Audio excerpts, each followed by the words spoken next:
सारे स्मार्ट और rich investors जैसे कि वॉरेन बफेट और चार्ली मंगर म्यूचुअल फंड के बदले इंडेक्स फंड सजेस्ट करते हैं नॉर्मल लोगों के लिए। और फिर इस पे एक बुक भी आई थी, the little book of common sense investing, जो यूएस में काफी ज्यादा फेमस हुई थी और इंडिया में भी अब ये धीरे धीरे पॉपुलर होने लगी है। तो ये इंडेक्स फंड एक्चुअली में होते क्या है और इनमें ऐसा है क्या, आइए हम सबसे पहले इसे एक बहुत ही इंटरेस्टिंग स्टोरी से समझेंगे। तो दोस्तों इमेजिन करो एक छोटी सी कंट्री है जिसका नाम हम गौतम कंट्री रख देते हैं। इसमें गॉट्रॉक्स नाम की एक बहुत ही रिच फैमिली रहती है। अब ये एक बहुत ही बड़ी फैमिली है जिसमें काफी सारे अंकल आंटी और बहुत सारे कजिन्स हैं और पूरी कंट्री में यही एक फैमिली है जो स्टॉक मार्केट में इन्वेस्ट करती है और बिजनेस करती है। इसका मतलब ये है कि ये फैमिली उस कंट्री की सारी पब्लिक कंपनीज के, यानी जो भी कंपनीज स्टॉक मार्केट में बिकती है उसके 100% शेयर्स होल्ड करती है। उन कंपनीज के जो मैनेजर्स और एम्प्लॉइज है वो मेहनत से अपना काम करते हैं और अपनी सैलरी और बोनस लेके वो उससे खुश रहते हैं। और फिर बाकी का सारा प्रॉफिट गॉट्रॉक्स फैमिली को या तो डिविडेंड के फॉर्म में मिल जाता है या फिर जब कंपनी इस प्रॉफिट को अपने पास रख के उसे री इन्वेस्ट करती है तो फ्यूचर में वो और ज्यादा प्रॉफिट कमा के कंपाउंडिंग के पावर से ग्रो होती रहती है। और ये चीज काफी जनरेशंस यानी पीढ़ी दर पीढ़ी होती रहती है और इसीलिए इस फैमिली में बहुत प्रोस्पेरिटी होती है। मतलब ये काफी अमीर और खुश होते हैं क्योंकि इनमें से किसी को भी काम करने की जरूरत नहीं होती है। इनको उन स्टॉक्स को होल्ड करने के लिए हर साल ग्रोइंग डिविडेंड इनकम मिलता रहता है जिससे उनकी फैमिली का साल का पूरा खर्चा आसानी से निकल जाता है। अब दोस्तों वैसे तो ये एक इमेजिनरी स्टोरी है लेकिन एक्चुअली में भी सभी रिच लोगों का यही हाल होता है जहां वो जनरेशंस तक अपने स्टॉक्स को होल्ड करके रखते। जैसे मुकेश अंबानी रिलायंस कंपनी के ऑलमोस्ट 55% शेयर्स को ओन करते, तो ये भी अपने स्टॉक्स को बाय सेल नहीं करते, वो बस उसे होल्ड करके रखते। और डिविडेंड ये गॉट्रॉक्स फैमिली अपने स्टॉक्स को हमेशा होल्ड करके रखती है, मतलब उन्हें कभी बाय सेल ये सब नहीं करती है। और फिर वो लोग अपना फ्री टाइम को अच्छी जगह यूज करते, सोशल वर्क पे, गरीबों की मदद करने पे एक्सेट्रा। लेकिन एक दिन उनकी फैमिली पार्टी में एक फाइनेंशियल एक्सपर्ट आता है जो उनकी फैमिली की फाइनेंशियल कंडीशन को समझ जाता है। फिर वो उस बड़ी फैमिली के एक मेंबर को, जिसको हम सनी कहते हैं, वो उसे साइड में लेके काफी अच्छे से कन्विंस करने की कोशिश करता है कि अगर तुम अपने कुछ स्टॉक्स अपने किसी दूसरे कजिन को बेच दो, ऐसे स्टॉक्स जो अभी फिलहाल ज्यादा एक्सपेंसिव वैल्यूएशन पे हो गए, मतलब वो कंपनी का प्राइस कुछ ही टाइम में नीचे जाने वाला है, और उसके बदले तुम कोई अंडर वैल्यूड स्टॉक्स बाय कर लो, यानी जो फ्यूचर में ज्यादा स्पीड में ग्रो होंगे, तो तुम ज्यादा अच्छा प्रॉफिट कमा सकते हो और ज्यादा जल्दी अमीर बन सकते हो।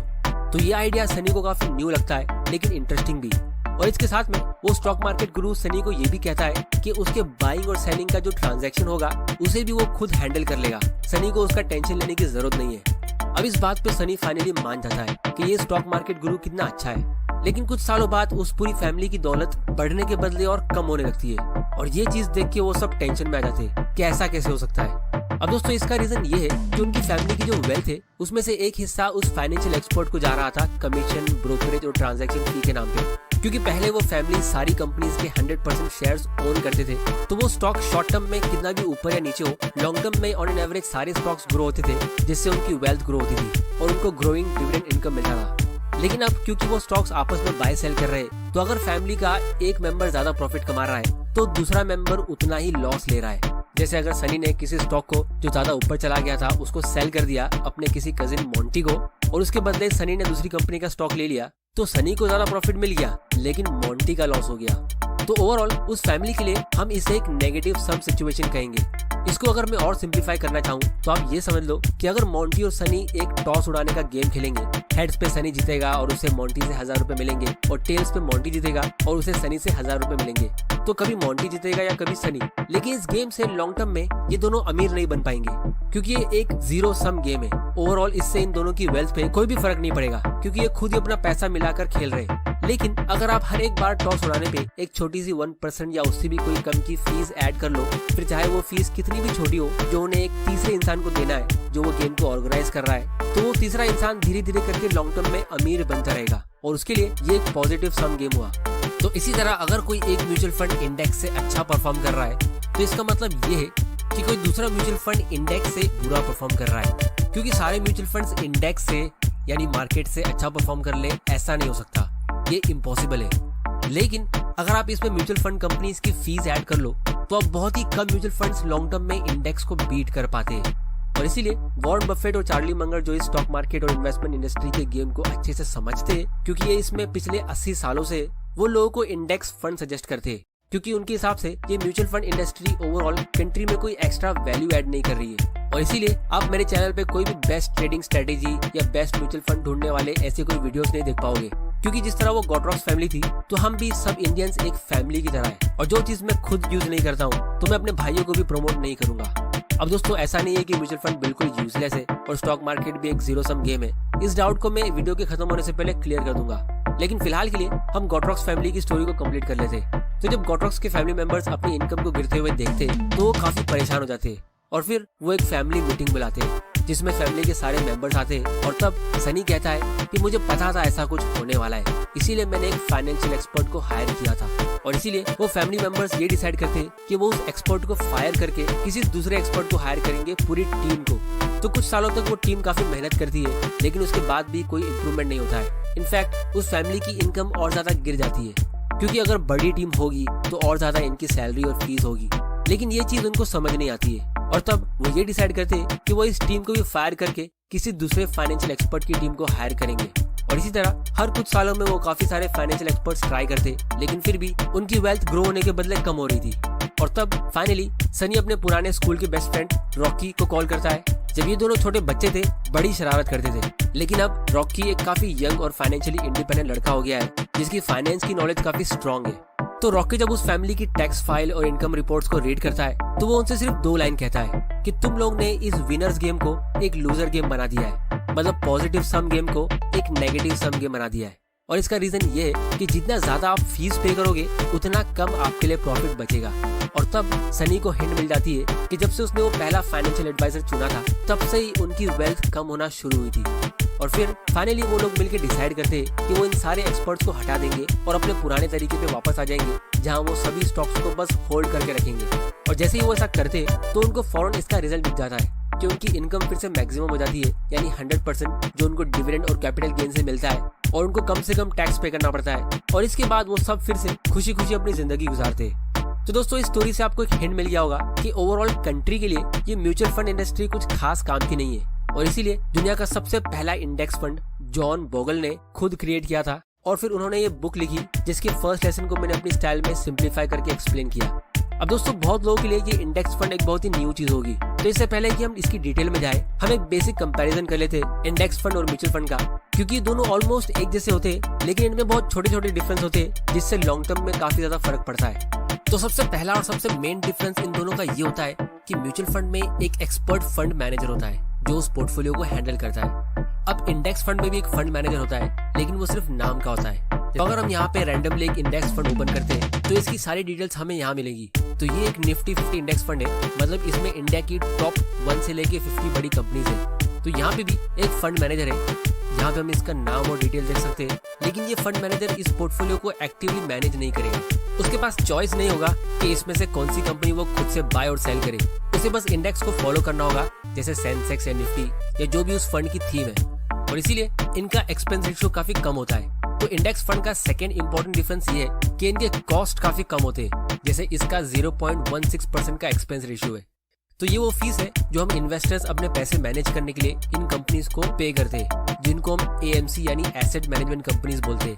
क्योंकि अगर आप कोई म्यूचुअल फंड देखोगे, जैसे अभी हम म्यूचुअल फंड के पेज पे आते हैं और इसमें से मैं एक रैंडम म्यूचुअल फंड ओपन कर लेता हूँ, तो इसका एक्सपेंस रेशियो आप देख सकते हो ये उससे ज्यादा है। अब भले ये फिर भी एक छोटा नंबर है, लेकिन फिर भी लॉन्ग टर्म में इससे काफी ज्यादा फर्क पड़ता है, जिसको हम आने वाले वीडियोस में काफी डिटेल में डिस्कस करेंगे। लेकिन अभी के लिए आप इतना समझ लो कि जितना ज्यादा आपका एक्सपेंस रेशियो होगा, मतलब उतना कम आपका रिटर्न होगा, जैसे हमने गॉट्रॉक्स की स्टोरी में समझा।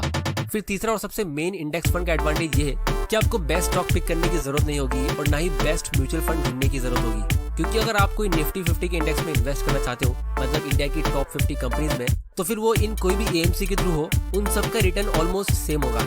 जैसे अगर आप इन टॉप 5 इंडेक्स फंड को देखोगे तो इनमें से पहला वाला सेंसेक्स का इंडेक्स फंड है, मतलब ये सेंसेक्स को कॉपी करता है और बाकी के पांचों निफ्टी 50 को कॉपी करते हैं, और इसीलिए इन पांचों का रिटर्न ऑलमोस्ट सेम है। इन पांचों का पिछले 1 साल का रिटर्न 6-7% के आसपास है, 3 साल का रिटर्न 23% के आसपास और 5 साल का रिटर्न 12% के आसपास। तो ये जो छोटा सा डिफरेंस है ये इनका एक्सपेंस रेशियो या ट्रैकिंग एरर की वजह से होगा।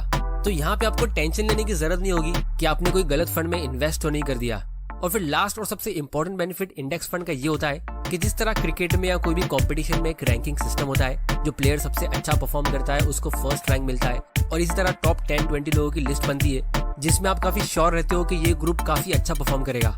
तो उसी तरह स्टॉक मार्केट में भी सबसे बड़ी 30 और 50 कंपनी की लिस्ट बनती है, जिसे हम सेंसेक्स और निफ्टी कहते हैं। और फिर जैसे ही किसी कंपनी की मार्केट वैल्यू नीचे गिर जाती है, मतलब वो कंपनी जब अच्छा नहीं करती है, तो वो ऑटोमेटिकली इंडेक्स से बाहर निकाल दी जाती है और दूसरी अच्छी परफॉर्म करने वाली कंपनी उसकी जगह ले लेती है। और इसीलिए लॉन्ग टर्म में ये सेंसेक्स ग्रो होता रहता है, क्योंकि इसमें सिर्फ ग्रो होने वाली कंपनी ही रहती है। और इसीलिए स्टॉक मार्केट में इन्वेस्ट करना एक जीरो सम गेम नहीं है, क्योंकि यहाँ पे कंपनीज हमेशा ग्रो होने के लिए फोकस करती है। अब जब किसी भी देश की कंपनीज ग्रो होती है तो वो देश तरक्की करता है, मतलब कंट्री की जीडीपी ग्रो होती है। जैसा आप इंडिया की जीडीपी ग्रोथ का ग्राफ देख सकते हो। और फिर ये इंडेक्स भी ग्रो होगा, क्योंकि ये इंडेक्स ही एक इम्पोर्टेंट सिग्नल होता है ये पता लगाने के लिए कि वो देश तरक्की कर रहा है कि नहीं। और जब इंडेक्स ग्रो होगा तभी सारे म्यूचुअल फंड्स अच्छा रिटर्न दे पाएंगे। जैसे इंडिया का सबसे पहला इंडेक्स सेंसेक्स 1980 में स्टार्ट हुआ था, जब ये 100 पॉइंट्स पे था। फिर उसके 6 साल बाद ही ये 500 पॉइंट्स के ऊपर चला गया और आज की तारीख में ये 60,000 पॉइंट्स के भी ऊपर है। मतलब ये सेंसेक्स 100 टाइम्स ग्रो हो चुका है, यानी 1 लाख रुपए का इन्वेस्टमेंट 1 करोड़ होता है। तो यही इस बात का प्रूफ है कि इंडिया का स्टॉक मार्केट ग्रो हो रहा है और इसमें लॉन्ग टर्म इन्वेस्ट करना एक पॉजिटिव सम गेम है। अब दोस्तों आप सोच रहे होंगे कि अगर इंडेक्स फंड में इतने सारे फायदे हैं तो लोग म्यूचुअल फंड में इन्वेस्ट करते क्यों है और गवर्नमेंट उसको इतना सपोर्ट क्यों करती है। तो दोस्तों इसके 2 रीजन है। सबसे पहला तो ये कि भले ही आप किसी फंड मैनेजर को 1-2% की फीस देते हो और उसके बदले आपको रिटर्न कम मिल सकता है, और अगर आप किसी बहुत ही बुरे फंड में इन्वेस्ट करते हो और लॉन्ग टर्म तक इन्वेस्टेड रहते हो तो भी आपको एफडी से अच्छा रिटर्न मिल जाना चाहिए। क्योंकि अगर आप इंडिया की हिस्ट्री और इंडिया में लोग किस तरह इन्वेस्ट करते हैं इसकी डिटेल्स पढ़ोगे तो आज भी बहुत सारे लोग एफडी और बैंक की सेविंग स्कीम्स में इन्वेस्ट करते हैं, जहां से उनको 5-6% का रिटर्न मिलता है और उसको लॉन्ग टर्म के लिए अच्छा इन्वेस्टमेंट समझते हैं। तो म्यूचुअल फंड एक अवेयरनेस क्रिएट करता है कि आप वहां से हट के इक्विटीज यानी स्टॉक्स के एक बंडल में इन्वेस्ट करो। तो भले ही आप किसी फंड मैनेजर को 1-2% की फीस दे रहे हो, लेकिन 5-6% के मुकाबले 10-12% तो ज्यादा ही है। और दूसरा रीजन ये है कि इससे जॉब्स क्रिएट हो रहे हैं और गवर्नमेंट को टैक्स रेवेन्यू भी मिलता है। और अगर आपके अंदर टैलेंट है और उतना स्मार्टनेस है तो आप अच्छे म्यूचुअल फंड ढूंढ सकते हो। तो अल्टीमेटली हमें तो अपने लिए एज एन इन्वेस्टर सोचना है कि हमारे लिए क्या ज्यादा सही है। तो इसीलिए मुझे पता है आप लोगों के मन में बहुत सारे क्वेश्चंस आ रहे होंगे कि अगर आप ऑलरेडी म्यूचुअल फंड में इन्वेस्ट कर रहे हो तो हमें क्या करना चाहिए। तो दोस्तों उम्मीद करता हूँ कि आपको इस वीडियो से कुछ ना कुछ सीखने जरूर मिला होगा। तो इस वीडियो को अपने फ्रेंड्स और फैमिली के साथ शेयर करो और उनको भी एजुकेट। पसंद आया तो इसे लाइक करो, नहीं पसंद आया तो डिसलाइक करो। आपका वैल्यूएबल टाइम देने के लिए thank you and good bye.